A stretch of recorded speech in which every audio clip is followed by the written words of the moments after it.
Connor. You good old fashioned. Please tell me you had your keys hanging out of your pocket. Hey, when you gave your interview, did you have your keys hanging out of your pocket? No, I left my keys in my pocket. When did you already get yours? Yeah. I have to wait till 1 o'clock. I just got a 69% on the cash. I had it at 8:30 in the morning. I'm falling apart, Spencer. So I changed right after it happened. Mine's at 1:30 tomorrow. I got some. Oh, you actually have to go out of school. I'm sorry, Connor. You got a what? I've seen all that. An advanced one? I'm in time. I didn't really study for I didn't study for a new attempt, so. I didn't even do the review. Well, I'll do your test. I don't know, Connor. You didn't do the review for Ken? Did you? I'm like halfway through it, but I think I fell asleep while studying last night, so I was like. honestly, I have other things to do first. Jack. I'll see. My leg is dead. What? Then ran me over. What? It was car. It was so fun. I was like sitting on the hood, and we went back to sit on the hood. All of a sudden, here, skid out. I'm okay. And Connor's laying on the ground in front of Ben's car. I'm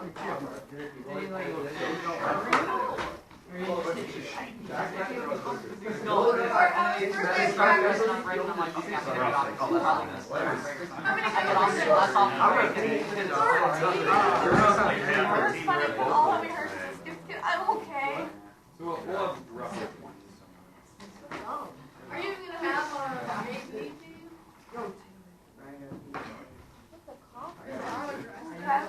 How many freshmen are there going to be? I actually. 3 or 4. Or does everyone dress? Basketball. Where's everybody? All right. Hey. Okay. Hey, we're going to do a couple notes today. That's it. Because what I kind of warned you of, that today and tomorrow we're going to kind of do the notes on what I want to cover. And then Thursday you'll have kind of a small assignment since I'm gone. Something relatively compact where you can get it done. It's easy enough where it's not going to take a lot of effort. But I do want to talk about a couple things today. So the sections we're in today, we're in section 2.1, and we're going to go to 2.2. We'll start 2.2 today, and we'll kind of finish it up tomorrow. It's not difficult. They're adding one more piece to the little puzzle that we started. And the good news is at least some of the part of section 2.2 we've already covered. That's a good thing. There's one piece that we have not covered, and that's the part that we need to get to. Hopefully we can get to it today and tomorrow.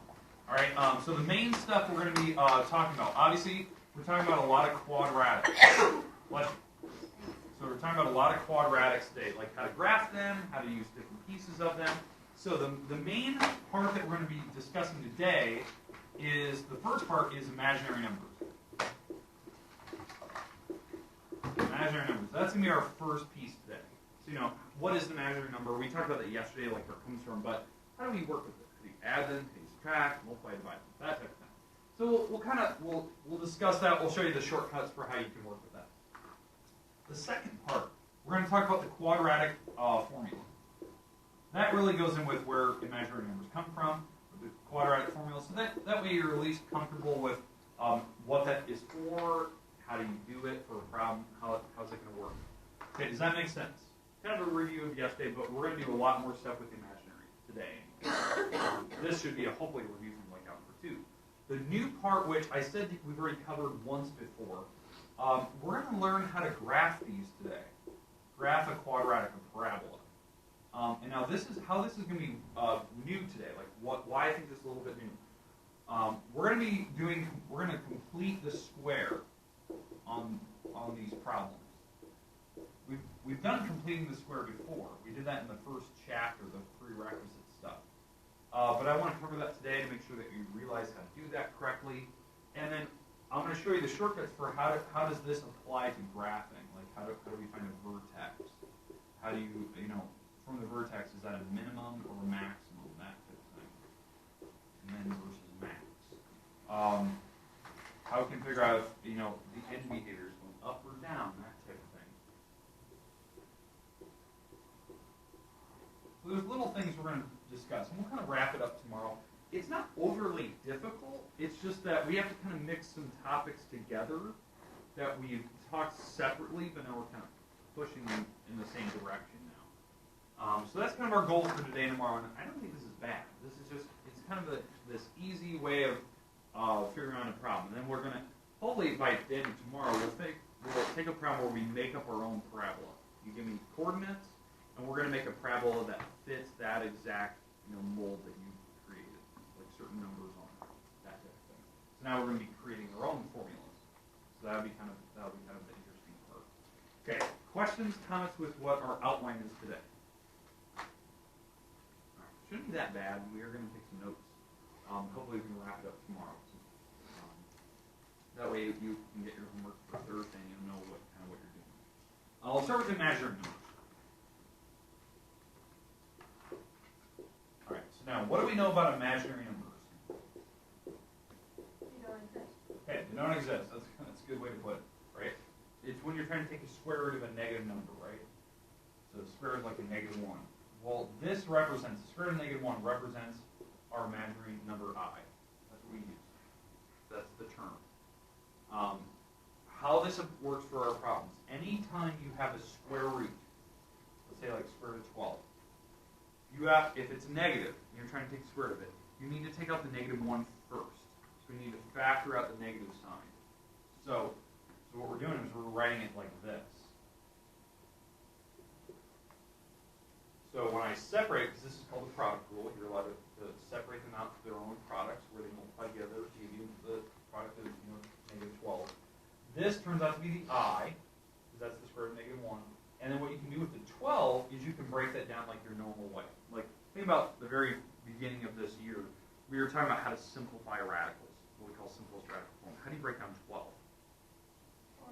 4 and 3, right? So if you're thinking about perfect squares that go into 12, 4 and 3 are the numbers that multiply it, and then you can separate that to be 4 times 3. And what's the square root of 4? 2. So the answer here, the final answer for the square root of -12, like its simplest form, even though it doesn't exist, the simplest form is that you took the square root of 4, which is 2, the I is behind it, and then you put the radicals in the back. This is what I'm looking for. That simplest radical form for imaginary numbers. Do you see how kind of we're mixing things together now? There's going to be a couple problems you're going to ask you to simplify them. That's it. Like 1 or 2 problems. Can you simplify this problem down? Here's what I want to warn you of. When you start your problem, you always deal with the I first. No matter what the problem is, deal with the I first. Then you can go from there. That's why when I started that problem, I immediately went to the -1 part, and I went I. You guys can jump to the chase. I know a lot of you, like once you do a few of these, you just know you can pull out the I right away. So let me give you an example of something that's a little more challenging, something like this. Something like that. What I would do first, pull out the I immediately. So, I know that you can separate the 24 to be I and 24, or -1 and 24. Just write I to begin with. I root 24. Just pull that out immediately, and then you can start your problem. Does that make sense then? What I want you to do. Then you go from there, you can break this down here, you can multiply the 24 and 3 together, and then try to simplify it. I want you to see like what you need to do before you start that problem. Now, I'm going to continue on that problem so you can see it. If I actually multiply these together, you get 72, and now I can simplify that down. That's 36 times 2. That's the numbers that multiply you to 72, and the square root of 36 is 6. And that would be your 6I root 2. Now, if you're not in that camp where you saw 36, maybe you're the 9 and 8 person, you're going to have a few more steps. So you're at that 72 part. You're at the 72 part and you saw it as 9 and 8. That's fine. It's just what you need to realize if you're doing 9 and 8. 9 can be broken down, so it'll be 3. But the 8 can be split up like this. So 8 is 4 and 2, and then you take the square root of 4. 2, that goes to the outside, the I is out there, and then this 2 just comes out, you can't do anything with the 2. And it still turns out to be the same answer, 6I root 2 at the very end. You took more steps to do it than I did.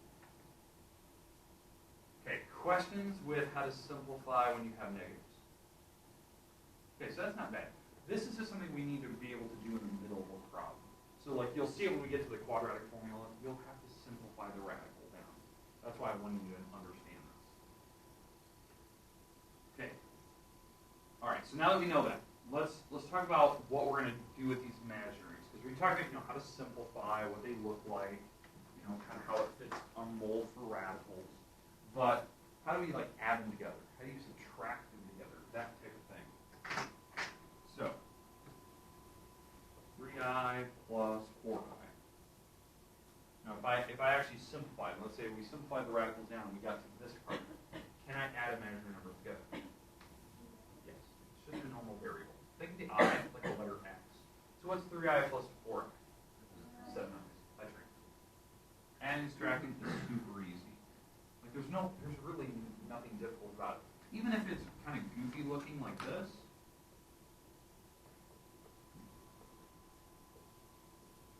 Well, the idea is that they have the same variables on them. They both have their I root 2's. So you just add the leading coefficients out front, the whole number. So that's 8I root 2's. Does that make sense? Like they add or subtract. If you subtract it, they use fine. If you subtract it, now your answer is negative 2I root 2's. The item in the back is think of it like it's the variable. You add, you're just adding the numbers out front. Okay. Make sense? For adding? Okay, now multiplying is the tricky part. This is the part that's goofy. It's not what you think it is. So I'm going to go back over here so we can kind of discuss what we're going to be seeing here. When we multiply or divide, when you multiply like i's together, so like I times I, you get I squared. Back here. I'm going to get I squared. This is the one time in mathematics, the one time when you square something, you actually get a negative number. The answer is actually a negative 1. Anytime you square the imaginary number I, I'd like you to put a negative 1 there. Now I know that seems goofy, like it shouldn't be negative. You squared it. But this is an imaginary number to begin with. So it's that possibility that, you can't take the square root of a negative number anyway. So this is showing you the options for when you square that imaginary number that you can get that impossible answer, that negative answer. So that's the idea. And basically what they did is they squared both sides here, and they just cancel out the radical. Even though that negative 1 should have went away, it's showing that it's safe. Okay, does this make sense? This idea of when you square I. Now, why that's useful is that when you get to these problems where you have to multiply things together, where they're negatives, like, let me give you an example, something like negative 12 times negative 2, something like that. There's something simple. The first step that I do on this problem is I pull up the I first, like I said earlier. So I root 12 times I root 2. Right? I always start with the I, pull up the negative sign first, like first and foremost. And then now what I can do is I can multiply things together. So what would happen here, this will turn out to be I squared, because these are actually multiplied together. The radical turns out to be 24. I'm going to multiply the radicals together. And now you can see what's going to happen there. I have the I squared, so that's going to be the negative 1 out front. And I can simplify that radical then. So this part here turns out to be negative 1. And the 24,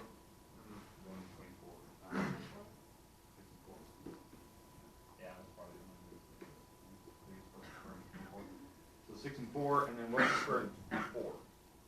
Okay, so we have negative 1 times the 2 that came on the outside, and then 6 stayed in the house. So your answer is negative 2 root 6. Like that's the answer to that problem.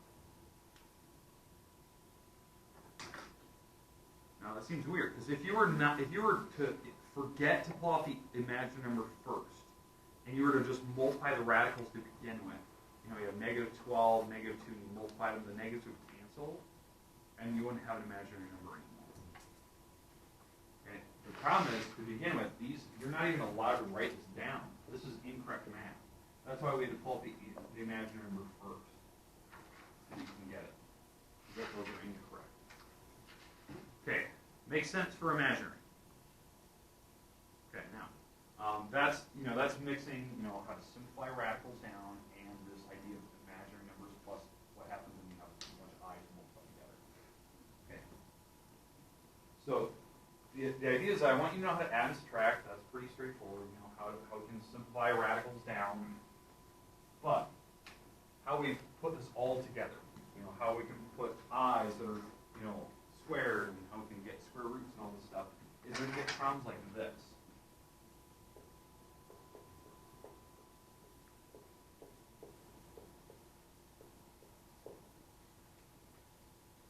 So you've simplified a problem down, you simplified another problem down. Maybe these are the answers for some quadratic that you're factoring apart.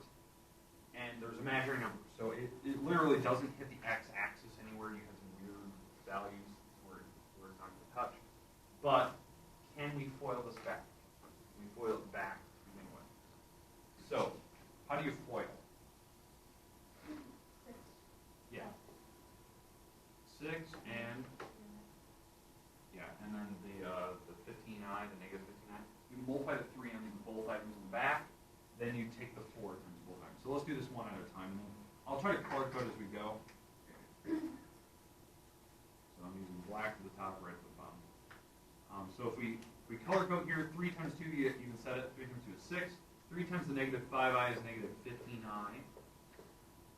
Okay, so that's the first part. Then the red part, negative 4i times 2 is, positive 4i times 2 is positive 8i. And then 4i times negative 5i is negative 20i squared. Yeah, and now that turns out to be a positive, right? Because this part here turns out to be a negative 1, right? That's the I squared, and we're taking that times a negative 20, so it actually turns out to be positive. That's just something you need to realize. I can add these together, or subtract them technically, because that's going to be what, negative 7i. And then that 6 is out front, and the 6 can add with the 20. So my final answer in this problem, if I do this all correctly, it's 26 negative 7i. And I always want your answers written like this. I want every answer written in this form. This is called complex numbers, right? That's a complex number. It's got a real part, it's got an imaginary part, and they're written in the correct order.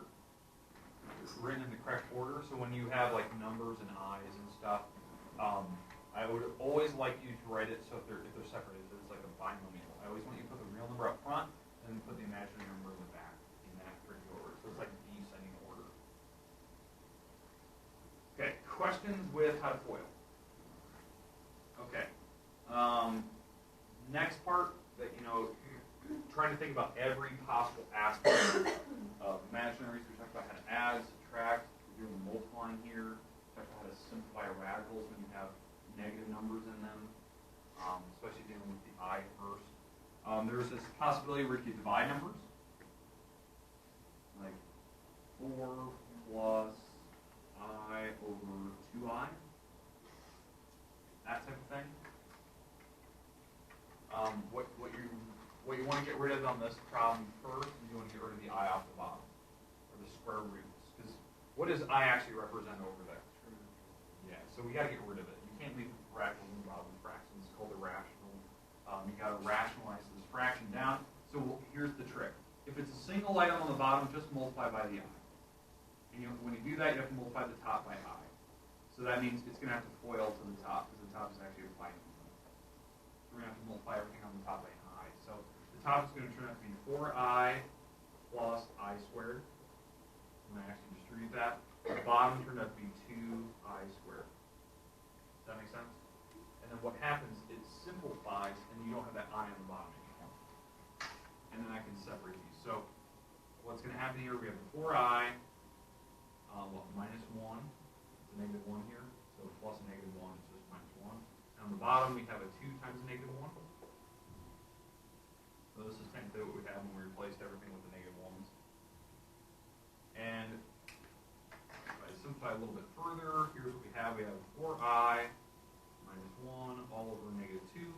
And you can't leave your answer like this, because, again, I always want my answers in complex form. Real number first, imaginary number second. So I'm gonna switch these around a little bit, and I'm gonna put the negative 2 under each item. So really, when I reorganize this, the negative 1 will go first, and what's negative 1 divided by negative 2? Negative 1 divided by negative 2? Half. Positive half, right? Here, 2.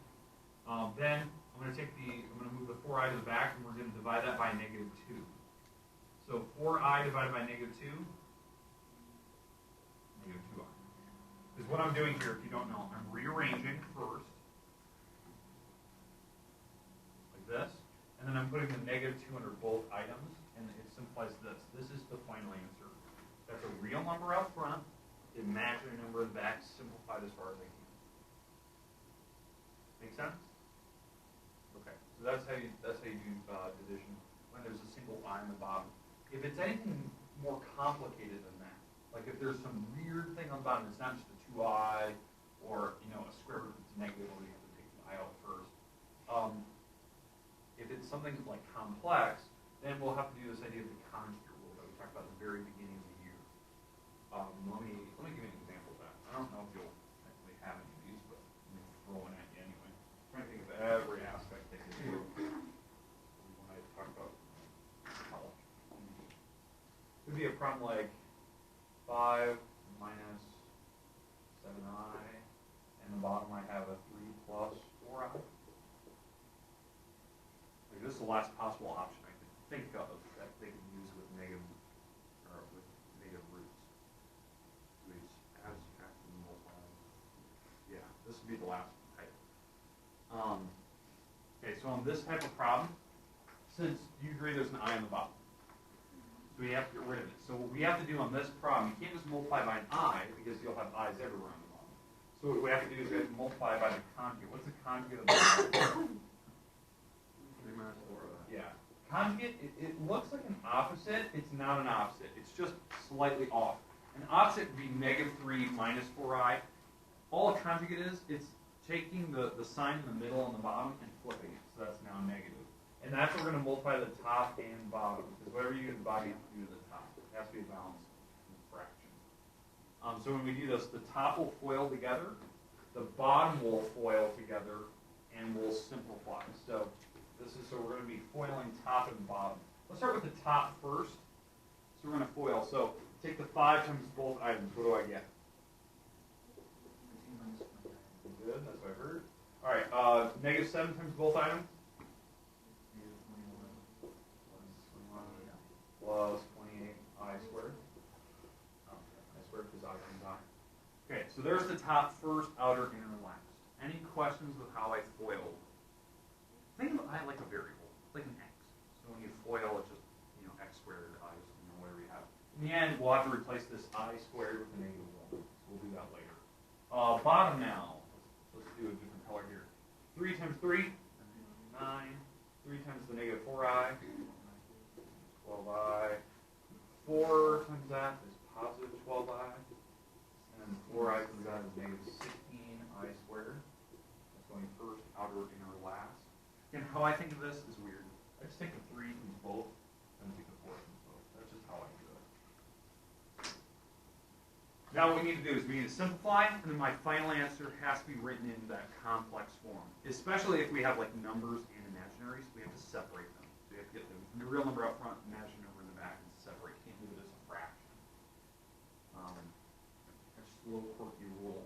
The top, that should be a negative. This is actually a -28 if you think about it, because that is a -1 times a 28. So that's just a number, so I don't need to worry about this right now. That's just a digit. On the bottom, this is a -1 times a -16, so this actually turns out to be a +16. Just to like get that out of the way so we know what those are. Yeah, you're right. So the top 15 -28 -13 minus 41 i's. There's the top. The bottom, the 12 i's cancel out. 9 plus 16, 25. On the bottom, positive 25. The 12 i's that went away. And now your final answer, all I need to do is separate. Because we have a fraction here. I just want to make it a complex number. So I'm just going to put the 25 on the bottom of both. So -13 over 25 and the -41 over 25i. And that would be your final answer written in like complex form. It's got a real number, it's got an imaginary part in the back. Those simplified, you'd simplify. Good. Okay, it really, all they're doing is they're just kind of, to me, it looks like they're reviewing like chapter 1.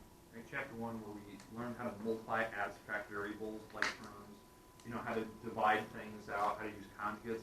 But now we're doing it with this idea of this imaginary number, this I. And this is the part you just have to remember. All right, now, obviously we've done a lot of examples here. You know, every possible combination of using I's and stuff, but we really haven't talked about, like, where do they come in? Like, okay, obviously, you know, we're doing simple math here and, you know, kind of multiplying and dividing things, but where would this ever be in the problem? And that's where this second part comes in. This really actually shows you, like, in the middle of a problem, where you get one of these, like, where you'd see this. And it's this idea of the quadratic formula. Okay, so let me put that quadratic formula. It's that formula that you always had in algebra 2 that you guys had that little sum and dance number 2.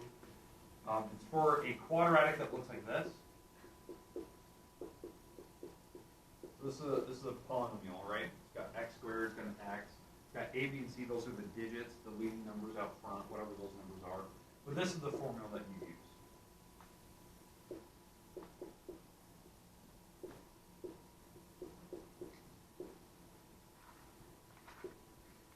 Like that's the formula. And now why this is important is basically, this is what we use as quadratic formula for this thing. It basically just tells us where does my graph hit the x-axis. Like if you were to draw like a little U shape for the parabola, either up or down, where does it hit the x? Because the y numbers are zeros, and we're looking for x numbers. That's what we're doing. That's what this formula comes into play. And that's why you can get imaginary numbers, because maybe it doesn't even hit the x-axis, so it doesn't exist. That's why this imaginary number will come out. So I'll let you guys kind of create your own here. Come up with a quadratic formula. We'll try to simplify it. Let's try to make something where it doesn't factor. Okay, let's try to make a quadratic formula or quadratic here that will not factor apart. So let's make up some numbers. What do you got? 7. So x squared equals 7x. Okay. Give me another number. 13. All right, that works. All right. Do we agree that this is not factorable? Like you can't factor with two pieces because there's no way to break up 13. 13 is like 1 and 13, and it doesn't make 7 in the middle. Even when we're adding, we could be adding or subtracting, it still doesn't work. So what we do is to be able to figure out where the x-intercepts are, where we hit the x-axis. That's where we have to use this formula right here. So plus or so it's a negative b. So the b number. This is your a. This is b. This is c. A is the 1. B is the 7. C is the 13. Don't put the variables on. It's just the digits. So negative 7 plus or minus square root b squared, so 7 squared, minus 4 times a times c. And this is all over 2 times a. Okay. Make sense so far? Yeah? All right. And then we keep going here. So negative 7 plus or minus, that's 49 minus 4 times 1 is 4 times 13. What is that? 62? No. What is that? 52? All over 21? 2 times 1, which is 2. All right, so there we go. So that's actually doing the math. The 7 squared is 49, 4 times 1 is 13. And this is where you see the imaginary number comes in. Because now when you actually subtract here, you get what, a negative 3? And that's the goofy part. You can't have a square root of a negative number. So that's why this is imaginary. It doesn't even hit the x-axis anywhere. It's actually a little bit above it, and it's going up. And we're going to talk about that today, like how do we know this is going up and all that good stuff. So if we actually simplify that down a little bit, and I pull out the I first, because that's what you're always supposed to do. This is I root 3 over 2. And so there's 2 imaginary numbers. So if I actually write this as like a complex number, it's negative 7 over 2 plus or minus root 3 over 2i. Like that's the complex number, how we write it. It's not a big deal. Like if you're doing the quadratic formula, I'm fine with you and E here, but this is like how the back of the book would show it, because it's a real number and then the imaginary part right after it. So why do you write that? Complex numbers, they like to separate real numbers and imaginary imaginaries, because later on we start doing vectors, there's different directions those head. That's why they have you separated together.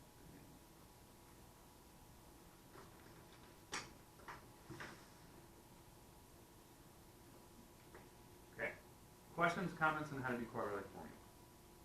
Most of you know that, well, you did. Not really that hard. But notice, like, right when we got to here, the first step that I had to do was plot the odd. Like, that's the first thing I think of when I have negative square root. Even when I have a multiple and multiply together, I plot the i's first. Then you go from there. Okay, so that was like previous stuff we talked about. Obviously, we did a bunch of stuff with imaginary, as you can see over there. Now, the new thing today. Let's talk about how to complete the square. This is kind of my last topic today.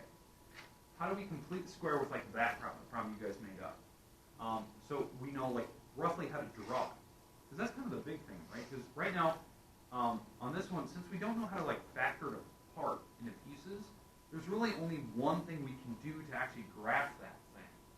And the only thing that we can do, I get rid of this, not a problem.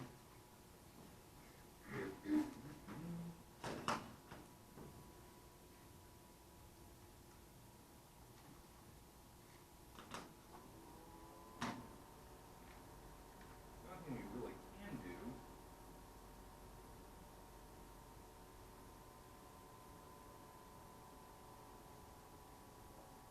is we can figure out where the y-intercept is. That's really the only thing I can show you, because since I can't factor apart, I have no idea where it's going to hit the x-axis, because it really doesn't. But how you find y-intercepts on this problem that you guys made up here, is the shortcut is to plug in zeros for x's, because that's what y-intercepts are. 0 on the x-axis, and then just the y number. So I plug in 0 here. 0 plus 0 plus 13, what's the number I'm going to hit? 13. So I know I'm going to hit the number up here. So I don't know where the graph's going to go. I know it's going up. The reason why I know it's going up, what's the number in front of your x squared? 1? Positive. It's going up. That's how I think of it. That's just quick little things that I know. Like it's positive x squared, so it's going up. It's negative, it's going down. That type of thing. And since it's hitting 13, and I know we don't hit the x-axis, common sense is it has to go up. That's another common sense way to think of it.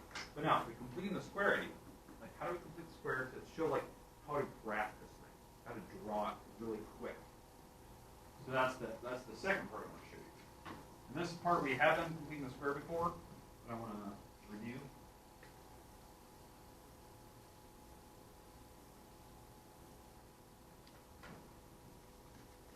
I'm going to do it for your problem, and you guys pick an odd number. Alright, so x squared plus 7x plus 13. And this is equal to my y, that's my function.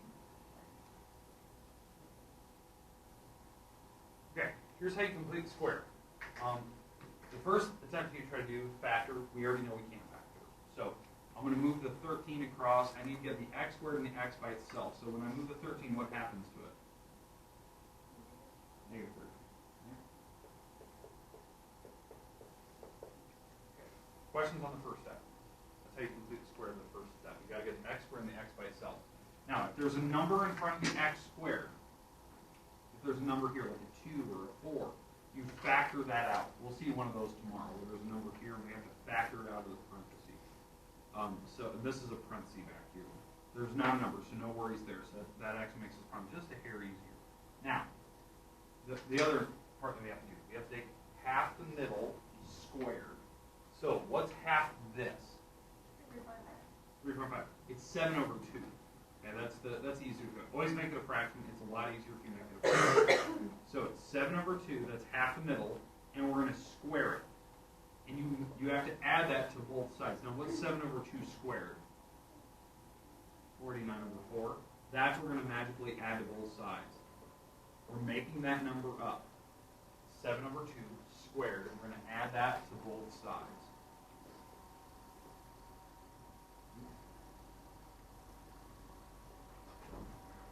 So it's 7 over 2 squared. Now that we got to here, now we can start to break this apart and to actually figure out where these things can be graph that. So on this side, I can factor this piece apart already. How I know how to factor this? It's going to be x plus, and here's the trick for knowing what's going to be in the parentheses. It's always whatever half the middle is. What's half the middle mean? So number 2, 4.5, that goes there.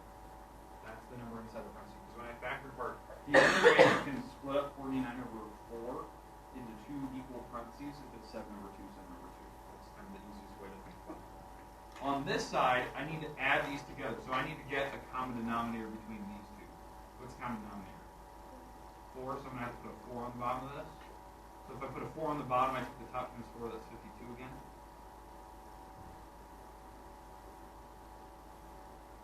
And this turns out to be y negative 3 over 4.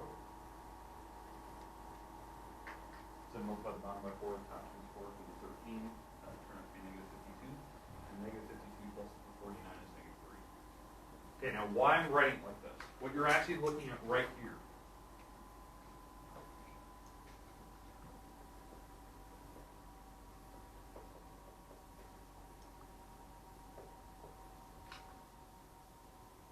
What you're looking at right here. This is standard form for a parabola.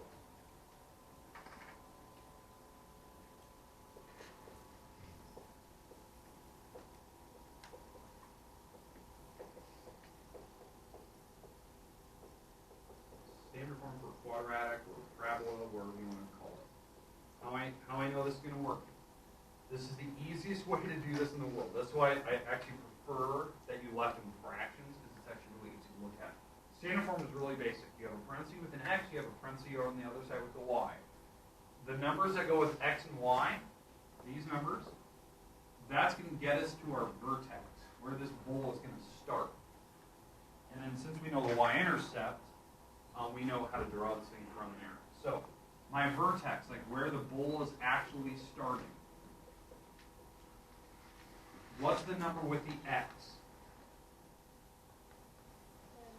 7 over 2. I want the opposite of it. Negative 7 over 2. How I know that? I want to know where this thing is equal to 0. So that's how you solve it. What's the number with the y? Negative 4, right? I want the opposite of that number. And again, how I do that, you set that thing equal to 0 and you solve for y. This, right here, what you're looking at, that's where the vertex is going to be in my drawing. So it's going to be negative 3.5 up 7.75. So over 3.5, negative 3.5, up 0.75. This is where the bowl starts. And I know the bowl goes up because the x squared was positive, so it's going up like this. And the other one will go this way. Now, what we also have to help us graph this is we have this axis of symmetry.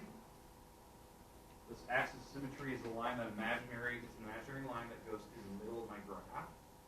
And why that's useful, if I have that imaginary line, I know where my other coordinates can be. I can always get at least a minimum of 3 dots on this graph. Because I have the vertex, I have the y-intercept at least, and that is what, 3.5 this way? So I can go 3.5 this way. So half, 1, 2, 3, and that's where the other dot will go, and that's where the bowl is going through. That's what that parabola looks like, if I were to graph it with a graphing utensil. Now, to prove the point, I'm actually going to graph it with a MacBook, so you can actually see this. You can see how it looks. Does it look like this? That type of thing. Because again, that's what we're going to be practicing tomorrow. How do we factor this apart? How do you graph it? How do you look at it? Okay? So this is our last problem of the day. Perfect. Alright, so pull up my graphing program. And again, you can do this on Google, by the way. If you just type in the equation on Google, it automatically graphs it for you. Just type in y equals x squared plus 7x plus 13. But I'm going to use my graphing utensil here. Alright. So here's Grapher. In fact, let me pull this down here.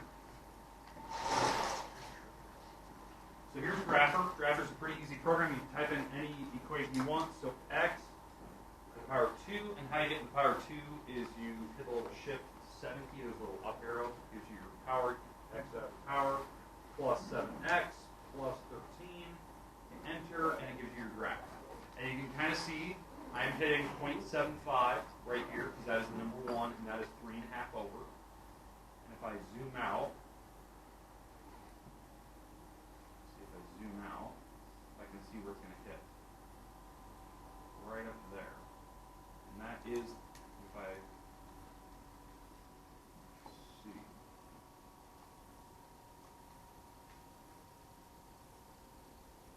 Let's zoom in right there. That should be the number 13. There. You can see we hit right at the 13. My y-intercept. Okay, you see how this works? How we can factor pieces apart? And again, the reason why this was all possible, why we had to go through this route, you didn't hit the x-axis. We had x-axis. I already have 3 coordinates. I have the 2 x-axis numbers. I have the vertex. I don't need to worry about it anymore. But since it didn't, I had to kind of get an idea where this thing's going to be drafted towards. Where it starts, where it goes. Now, on that picture that I just showed you a little bit ago, let me get rid of this graph.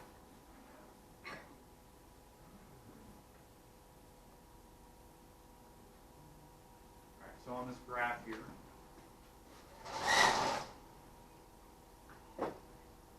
does this have a minimum or maximum value? Minimum. An absolute minimum. There's no point lower than that 0.75 minimum for the y-axis. It starts at 0.75 and goes to positive infinity for a range. Okay? The domain is any x's you want. Any x's. Obviously, we never hit the x-axis as an intercept, but it definitely uses every x input possible because there's arrows and keeps tilting like that. Okay, questions, comments, on what we're going to be doing tomorrow. Really, tomorrow's goal is to practice that a bunch of times until you get good at it. So, can we complete a square? Can we graph it? Do we know what that looks like? We'll practice a couple problems where we do, the quadratic formula, see where it's at. So that's our goal tomorrow, is to practice that stuff. Okay, questions? All right. Connor, how's your How was yours? She didn't ask me any weird questions. Nope. I got asked a personal question. Okay, ask you not a person. talking to him? I didn't ask what kind of car I was in. She asked me all normal. She asked me about what babysitting is like.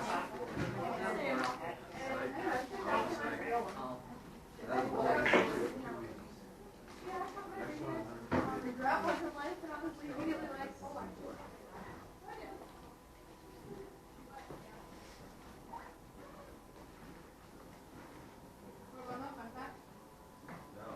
I have a friend from New Zealand and he's super worried about the election. Ours? Yeah, it's ours! Why? He's like, you guys basically like run the world, like we're terrified. Is that one dude? Is that one dude? William? That Ross, whatever. Yeah. I'm going to visit him in 2018. And we're going to go to the beach. Because we're going to go in December.